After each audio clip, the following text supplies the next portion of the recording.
Hello hi नमस्कार पुणी गोटे नुआ भिडियो को आपण स्वागत करुँ आमती आपण भल पाइबा आम प्रति था एमती भल पाता एमती ब्लॉग को देखूँ सर्ट भिडियो को देखूँ आपण मैंने सब कमेंट कर कि अर्जुन को स्कूल पठाओ एक्चुअली से स्कूल पठे माने पठे था काली की परदिन आडमिशन हबार था किंतु हो पारा कहीं पाखे पैसा ना आमको से मैडम लोक कहते कि मागणारे आडमिशन होती आप पढ़े दिंतु से कहले फ्री रे एडमिशन होची आनी के कर दियो हाँ हमें बाहर के जीवु बाहर बाहर जो जस्ट जीवा पाई फोन थरे कॉल आसिला कि ना फ्री रे हो नै पैसा देवाक पड़ो जेहेतु आम पाखे एना बर्तमान पैसा ना पैसार अभाव अच्छी एवं गीतार बाहर जाइए तेणुक आम टे बंद रखिलु आउ कि दिन पर ही करूँ किछि दिन बोली कि आज हला शुक्रवार सोमवार की मंगलवार हबो सोमवार की मंगलवार दिन आडमिशन हबार संभावना अच्छी 100% नुह आपण मैंने कमेंट मध्यम कहे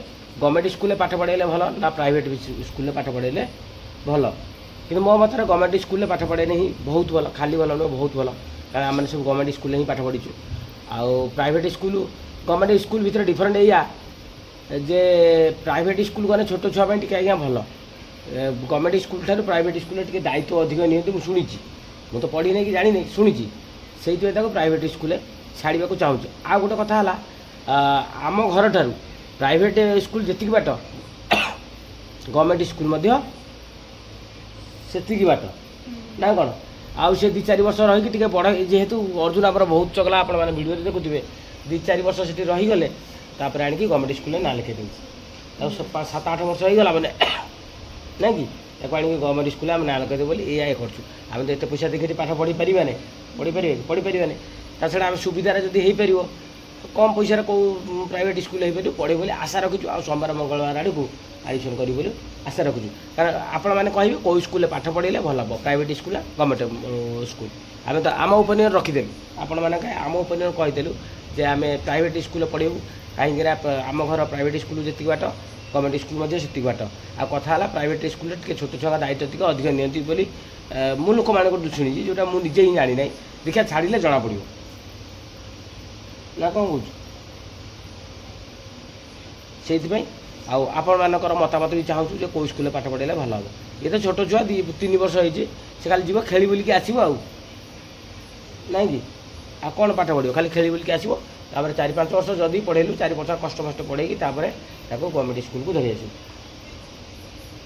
आम मान चिंताधारा जोटा रही जे गवर्नमेंट स्कूल पढ़ले चाकरी करें प्राइवेट स्कूल पढ़ो सेମିତି नुह आम चाहूँ माने पाठ तो सी माने भल पढ़ो किंतु जेहेतु माने तार इंग्लीशटा ही स्ट्रंग करने आम चाहूँ साधारणतः आप मैंने देखिए गवर्नमेंट स्कूल ठार प्राइवेट स्कूल गवर्नमेंट स्कूल छुआंकर टे इंग्लीश स्ट्रंग नुह आजिकालिका डेट्रे माने इंग्लीश स्ट्रंग रहा निहाती दरकार ना खाली स्ट्रंग पूरा स्ट्रंग आप जो चॉकलेट आने जो चॉकलेट इंग्लीश लिखाई आप मैंने कहतु कौ जिनसा लिखाई ओडिया कौ जिन लिखाई कौन जिन गोटे आणतु चॉकलेट कतरू आरंभ करके चीनी चापत्ती किणतु से इंग्लीश ही लिखा ओडिया कौटी स्थान प्राय न था क्वचित ओडिया कौटी कौन लिखाई दे अधिकांश आप देखिए इंग्लीश लिखाई आम मातृभाषा ओडिया प्राइवेट पढ़े इंग्लीश स्ट्रंग हम आम तो ओडिया तार स्ट्रंग ऑटोमेटिक रहिबो किंतु इंग्लीशटा स्ट्रंग करने प्राइवेट पैसा खर्च हो पछे पढ़ाई चाहूँ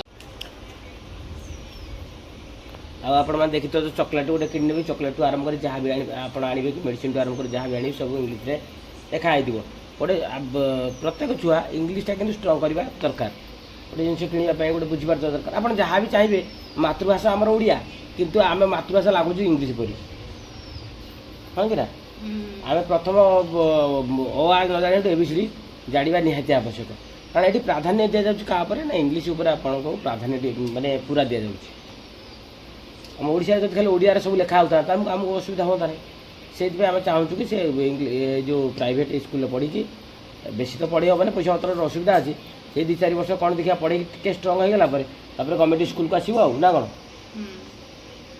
ये नुह कि छड़ा आम कौ विदेश को पाठ पढ़ार ना सेमती स्वप्न परिवार सहित रोचे से अर्जुन आम मु चाहे मो पर्सनाल ओपिनियन कहली जे कि सी आम सहित ही रही पखाड़ खाई जो आम पाखापाखि भिएन कलेज पाठ पढ़ो आमरी सहित ही रही संपर्क बढ़ी रही चाकरी फाकरी जब कर कला भविष्य यही आम एरिया ही कह आम पाखे ही से रही ମୁଁ ଚାହୁଁନି କି ସେ ଆମେରିକା ଯାଉ 10 ଲକ୍ଷ ପାଉ। ଆମେରିକା ଯାଇକି 10 ଲକ୍ଷ ପାଇଲା ବେଳେ ବାପା ମାଆକୁ ସେ ଭୁଲି ଯାଇଥିବ, ସେ ପଇସା ଆମର କ'ଣ ହେବ? ହଁ କି ନା? ବରଂ ଚାକିରି ନ କରି ଯଦି କାମ କରିକି ଆଣିକି ମାନେ ପ୍ରତ୍ୟେକ ଦିନ ଟଙ୍କା 100ଟା ଆଣିକି ଘର ଚଳାଏ, ସେଇଟା ଆମ ପାଇଁ ବହୁତ ଖୁସି ହେବ। ଆମର ସେ କୋଟିପତି ହେବାର ନାହିଁ କି ଲକ୍ଜରିୟସ୍ ଗାଡ଼ି ଚଢ଼ିବାର ନାହିଁ କି ତାକୁ ପଦାକୁ ଆମର ପଠେଇବାର ନାହିଁ। ଯାହା ବି କରୁ କିନ୍ତୁ ଆମ ପାଖାପାଖି ଆମେ ସବୁବେଳେ ତାକୁ ରଖିବୁ, ପାଖରେ ହିଁ ରଖିବୁ। ପ୍ରତ୍ୟେକ ଦିନ ଆମ ସହିତ ଖାଇବ ପିଇବ ବୁଲିବ ସବୁ କରିବ। ଆମର ବାହାରେ ପଢ଼ିବାର ନାହିଁ କି ଆମର ବଡ଼ ଚାକିରି କରାଇବାର ନାହିଁ। ଆମର ଯଦି ହେଇଗଲା ଯେ ଚାକିରି ବାକିରି କଲା ଏଇ ଆମରି ପାଖରେ ରହିବ, ସବୁଦିନ ଆମ ପାଖରେ ରହୁଥିବ। ଆପଣମାନେ ଦେଖିଥିବେ ବହୁତ ମାନେ ପୁଅ ଝିଅ ମୁମ୍ବାଇ ରହିଛନ୍ତି, ଆମେରିକା ରହିଛନ୍ତି, ଅଷ୍ଟ୍ରେଲିଆ ରହିଛନ୍ତି, ବାହାରେ ରହିଛନ୍ତି, ପ୍ରବଳ ଟଙ୍କା ରୋଜଗାର କିନ୍ତୁ ବାପା ମାଆ ରହୁଛନ୍ତି କେଉଁଠି? ବୃଦ୍ଧା ଆଶ୍ରମରେ ରହୁଛନ୍ତି, ନାଇଁ କି? ଆମର ସେମିତି ଆଜ୍ଞା ଟଙ୍କା ଦରକାର ନାହିଁ କି ଆମ ବୃଦ୍ଧା ଆଶ୍ରମକୁ ଯିବାର ଇଚ୍ଛା ନାହିଁ। ଆମେ ମରିବୁ ଯଦି ଗୋଟେ କଥାରେ ନାହିଁ ମଲାବେଳେ ଯେମିତି ପୁଅ ଝିଅମାନେ ପାଣି ଦେବେ ତୁଣ୍ଡରେ, ସେମିତି ହେବା ଦରକାର। ଆଉ ମଲାବେଳେ କେହି ନଥିବେ ଆପଣ ବୃଦ୍ଧା ଆଶ୍ରମରେ କରିବେ, ଆଉ ତା କ'ଣ ରହିଲା ପୁଅ ଝିଅ ଜନ୍ମ କରିବି? ଆମେ ତାକୁ ପାଠ ପଢ଼େଇବୁ ପାଖାପାଖି ଇଂଲିଶ ମିଡ଼ିୟମରେ ହିଁ ପାଠ ପଢ଼େଇବୁ। ତାପରେ ଯଦି କଲେଜ ଯେତେବେଳେ କରିବ ଆମର ପାଖରେ ଭିଏନ୍ କଲେଜରେ ହିଁ ସେ ପାଠ ପଢ଼ିବ। ମାନେ ପ୍ରତ୍ୟେକ ଦିନ ଆମର ଦେଖା ହେଉଥିବ। ଆଉ ଚାକିରି ବି କରିବ ଯଦି ଯାଜପୁରରେ ହିଁ ଚାକିରି କରିବ, ନ ଚାକିରି ନ କରେ ଯଦି କାମ ବି କରେ ଆମ ଯାଜପୁରରେ କାମ କରିବ, ସେ ଟଙ୍କା 500 ଡେଲି ଆଣିବ, ଆମର ସେଇଥିରେ ସନ୍ତୁଷ୍ଟ, ସେଇଥିରେ ଖାଇକି ପିଇକି ଆମର ବୁଲିବ। କ'ଣ କାମ କରିବ? ବିଜନେସ୍ କରିବ ନା? ତା ଯାହା ବି କରୁ ଏଥର ଫ୍ୟୁଚରଟା କ'ଣ କହିହେବ? କ'ଣ ହେଲେ ବି ତା ଭବିଷ୍ୟତଟା ଦେଖିବା ନା। କିଛି ଭବିଷ୍ୟତ ପୋଷିବ ବୋଲି ଆମେ ତା କାମ କରିବା ଛାଡ଼ିଦେବା କି? ନା ପୋଷିବ ବୋଲି ଆଉ କ'ଣ? ସିଏ ପୁଣି ଚଳିବ କେମିତି? ଯଦି ବିଜନେସ୍ ଆମର ସେଠି ସମ୍ବଳ କ୍ୟାପିଟାଲ ଥିନେ କି ଆସେଟ୍ ଥିନେ ସିନା ଇନଭେଷ୍ଟମେଣ୍ଟ କଲେ ଇଏ କରିବୁ। ଇନଭେଷ୍ଟ ପୁଞ୍ଜି ଦରକାର ନା, ଆଉ ନହେଲେ ପ୍ଲାଣ୍ଟ ଅଛି ପ୍ଲାଣ୍ଟ ଯିବ ଆଉ କ'ଣ?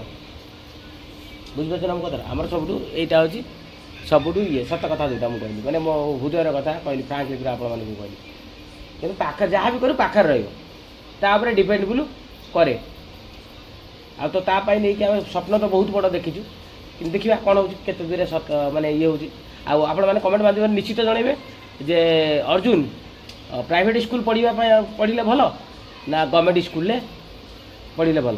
ଆଉ ଆମେମାନେ ଆଜ୍ଞା କିନ୍ତୁ ଗଭର୍ଣ୍ଣମେଣ୍ଟ ସ୍କୁଲରେ ପାଠ ପଢ଼ିଛୁ। ଆଜି ଠାକୁର ପୂଜା ପାଇଁ ଜ୍ୟୋତ୍ସ୍ନା ପୁରା ପ୍ରସ୍ତୁତି। ଆଜି ଶୁକ୍ରବାର, ଏ ଦେଖନ୍ତୁ ଠାକୁର ଜିନିଷ ନେଇକି ଜ୍ୟୋତ୍ସ୍ନା ତାର ପୂଜା କରୁଛି। ଏଇଟା କ'ଣ କରି ଏଇ ପୂଜା କରୁଛି କହିଲି, ଭୁଲ କହିଥିଲି, ଧୋଇବାକୁ ନେଇଥିଲା। ଏସବୁ ଠାକୁର ଜିନିଷ ଆଉ ଶୁକ୍ରବାର ଯେହେତୁ ଆମର କରୁ, ସେଥିପାଇଁ ସବୁ ଧୁଆଧୁଇ କରିକି ଆଣିଲୁ। ଏବେ ପୂଜା କରିବୁ ନା କ'ଣ? ଗାଧେଇଛୁ ନା? ଗାଧେଇନୁ? ଅଗାଧୁଆ କରିବୁ? ଗାଲେ କଥାଟା କହୁଛୁ। କିନ୍ତୁ ଏତେ ବର୍ଷା ଆମ ଆଡ଼େ ହେଲା ଯେ ଆଉ ଜହ୍ନି ଗଛ ବାପା ଲଗେଇଥିଲେ, ଏଠି ଏତେ ଗୁଡ଼ିଏ ଗଛ ଲଗେଇଥିଲେ, ଏଇ ଗୋଟିଏ ଗଛ ଜମା ବଞ୍ଚିଛି, ମାତ୍ର ଏଇଟା ହିଁ ବଞ୍ଚିଛି। ତା ଜହ୍ନି ଆଉ କେଉଁ ଦିନ ହେବ?